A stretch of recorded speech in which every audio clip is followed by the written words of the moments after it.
Hey Mets fans, welcome back to the channel. I hope you all are having a great start to your day, and I hope this video maybe makes your day a little bit better. Time will tell though, right? But I seriously appreciate you all so much for being here, and I appreciate you all so much for the countless support we have received here on the channel since I started things up over the past 2 months. It has truly been tremendous, really mind-blowing. I simply cannot thank you all enough, each and every one of you lovely Mets fans and baseball fans. But getting right into today's video, guys, we're going to be taking a look at the Mets and their approach to the MLB offseason. As we know, they've been showing and keeping tabs and all these different players out there, and I do believe the Mets have plenty left this offseason, and especially in addressing third base, as we know. And one of the players that has been connected to the Mets over the past couple months looks like he's off the table now for at least this upcoming year, that being Nolan Arenado, because he has officially landed with the St. Louis Cardinals. The trade is not official yet, but all directions that is happening, and that's why we live streamed about it with our initial reactions and thoughts about it last night. So if you haven't checked out that live stream and want to see my reaction there, make sure to do just that. But now that Arenado is off the table, off the board for the Mets, what are they going to do to address third base? That's what we're going to be taking a look at in today's video.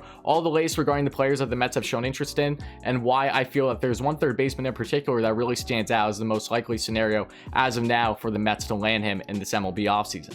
As always, guys, make sure you stay all the way until the end of the video, find all the deets and all my thoughts on everything there's to know with Arenado and the Mets third base options going forward, and who they may very likely land this offseason. If you guys end up enjoying this kind of Mets content and want to see more Mets content like this, make sure to hit that like and subscribe button, share this video with your friends, put on the notification bell, all those great things. Thank you all so much in advance. Help us get to 4,000 subscribers, guys. But enough of me talking, let's just get right into this video. Alright guys, so I'm sure this is a question you are all wondering. What is next for the Mets in addressing third base, assuming that they aren't sold on JD Davis? And don't get me wrong, I know a lot of you guys are going to tell me in the chat we should keep JD Davis. JD has a great bat, he's up and coming. I completely agree. I love JD Davis. I do not want to see him go. But there's been plenty of indication over the past month or two with all these different third base options that the Mets have reportedly shown interest in, that they are not sold on JD Davis mainly because of his defensive game. It's below average as of now, with this Mets team really wanting to be World Series contenders as soon as this upcoming season, both short-term and long-term. The likelihood for them prioritizing defense is awfully high, and that's why there's many believing that they're trying to address center field more than any other position currently. Only time will tell on that front though. So if JD Davis is not the answer for the Mets at third base, they have shown interest in two guys, that being in Kris Bryant and Eugenio Suarez, both guys that would definitely bring an upgrade to the Mets, that have a great bat that could really help them both short-term and long-term to an extent. But when we take a look at Kris Bryant, and here's why he's not necessarily the headliner in my thumbnail today.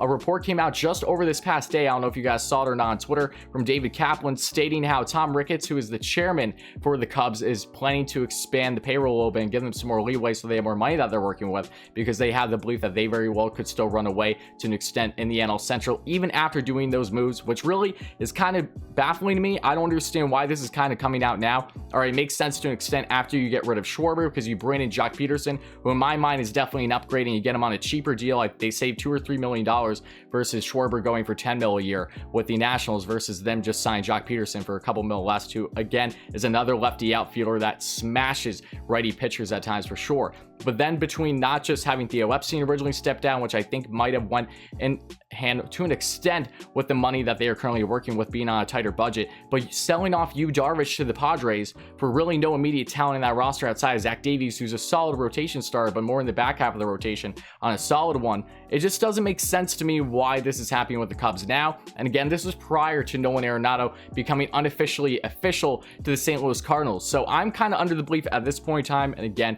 it doesn't mean that anything is certain, but between the Cubs believing that they can expand the payroll a little bit more and trying to address some more aspects of this line, thinking that they still have a solid chance at the Central that has been depleted really up until what the Cardinals just did. The Cardinals are the only team that really hasn't downgraded this offseason in that division. They have definitely upgraded now with Arenado. They look like the clear favorites if you ask me, but even if they are still trying to compete, which I do feel is a head scratcher move, they may very well keep Kris Bryant and know that yes, he's probably going to leave in a year from now because he's a free agent. Same thing with Anthony Rizzo and also other guys like in Javi Baez. I don't think they're all going to leave per se, but Bryant definitely looks like a front runner lead, being a Scott Boras agent as well. So because of that reason, I'm not as sold with Bryant being dealt this offseason, and because of that, that's where Eugenio Suarez comes in for the Mets if you ask me. Again, I could be wrong. I would gladly be wrong. I would have no problem if the Mets do end up landing Kris Bryant, but given these latest reports, I'm not sure how much the Cubs are going to prioritize possibly getting rid of Kris Bryant and maybe just riding him out for his last year in his contract, knowing that he's inevitably going to leave the Cubs. So if they could have one more type of run going for the Central Division,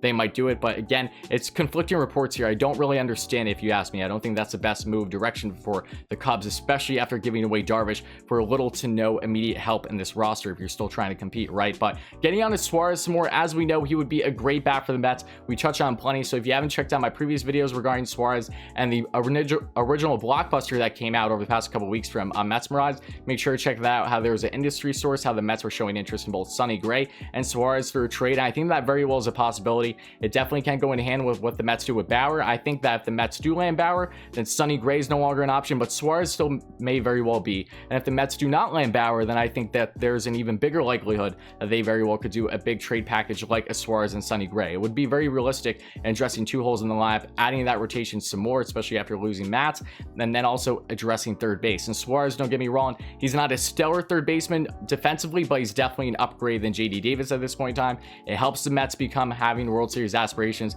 He's just a year removed from really hitting upwards of 50 bombs with Pete Alonso as they were going neck and neck with each other in Alonso's rookie year. So Suarez has a great bat. We know this. I won't put too much stock into his 2020 season, that being a shortened season, and all of the factors that went in. He had a lower average, really awfully similar to Alonso in a lot of ways. So Suarez would be a huge upgrade for the Mets, and he's on a team-friendly contract for another couple years. I believe he has 3 years left on his contract, and then he'll be a free agent. Still pretty good AAV, if my memory's not mistaken, just around 11 mil each year. For the most part, he would bring a lot to the Mets, as we know. And if you bring just him in, or just Sonny Gray too, possibly, if they lose out on Bauer, then great. Either way, I think the Mets are primed to address the third base position this offseason. And between these reports with Bryant, I just feel conflicted that Bryant isn't necessarily the way to go for the Mets right now, if that is in fact the direction the Cubs are going down. Again, if they don't go that direction, then I think Bryant very well could be dealt again this offseason. I'm just not sold on. But again, take into account one more thing, guys. With the Jays now having signed Marcus Semien, they're pretty much done with that infield, and they looked like that they were the front runners originally for the Jays between the deal with Bryant and Hendricks. They may still go after Hendricks, but Bryant seems far-fetched for them at this point in time. So the Mets definitely could be a front runner for Bryant should they go down that route, but there isn't any initial reports to indicate it can happen. And Suarez right now might be the more likely fit and the more realistic fit, because Bryant being a free agent a year from now, are the Mets going to want to commit long-term to him versus all the other guys that they have to worry about, starting with Lindor, obviously, Conforto, Thor, Stroman. They have plenty of guys that they know that they need to extend, or would like to extend at least, right? Especially Lindor leading the way, and that is inevitable. So if they are dealing with some type of issue when it comes to the money that they're dealing with, which I don't think is going to be too big of a deal. I think that they will, by the end of the offseason, go over the luxury tax threshold, but only time will tell. Bauer will probably be the biggest deciding factor in that aspect, but I do believe the Mets are going to address third base, and Eugenio Suarez makes a lot of sense for them, and really at this point in time makes more sense than arguably any other third base option out there via trade, for instance. So guys, let me know your thoughts in the comments below. Do you think Eugenio Suarez is the front runner to land with the Mets versus all the Mets' other third base options, including Kris Bryant, or do you think that Kris Bryant still has a strong chance, and that you're not putting too much stock in the reports of their chairman expanding their payroll for this upcoming season? Let me know. As always, guys, if you ended up enjoying this kind of Mets content and want to see more Mets content like this, make sure to smash that like and subscribe button, share this video with your friends, put on the notification bell, all those great things. Again, thank you all so much for the countless support, guys. I love you all, and please make sure to smash those buttons, help us get 4,000 subscribers. But again, thank you kindly. Let me know down below, and I'll talk to you soon.